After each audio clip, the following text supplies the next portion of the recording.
Compare the features of h of x and m of x. Okay, we're going to use the same 5 features to highlight, starting with transformations. Then we'll talk about domain, range, whether they are discrete or continuous, and then lastly, intervals of increase or decrease. Okay, starting with transformations. So the original graph, let's see. If this is my y-intercept, and then my next value is 2 up from this line right here, so that's 1, 2, 3. So it looks like this is a 3 to something. I'm going to check the table. I see a 3, a 9, and a 27. So that makes me think of 3 to the first power, 3 to the second power, and 3 to the third power.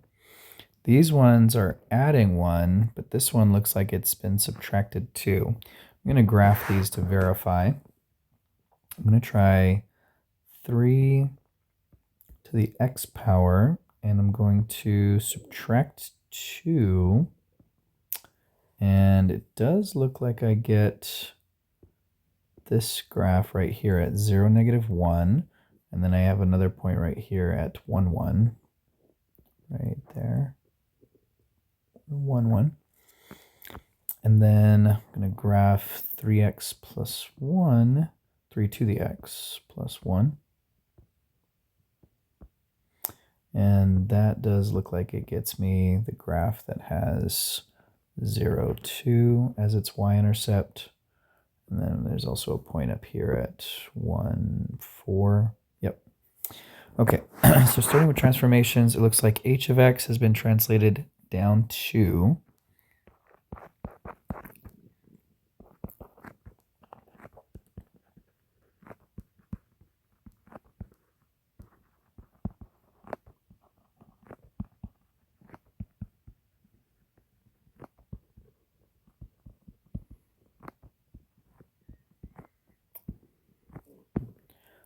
down 2, and then m of x is up 1.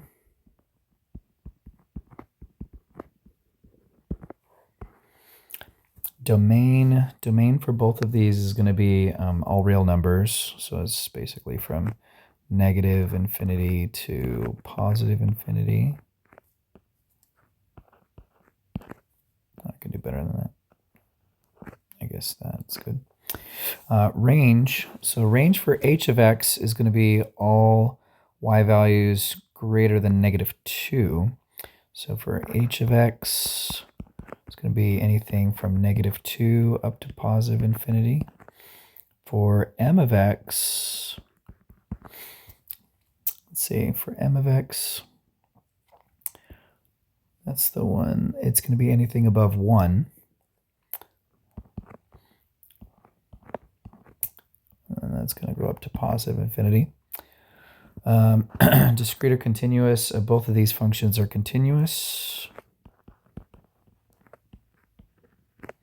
And then intervals of increase or decrease, both of these graphs are increasing across the entire domain.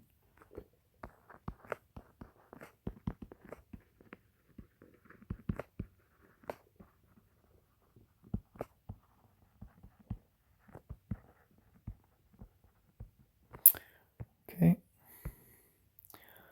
That covers all 5 of them, so we're good.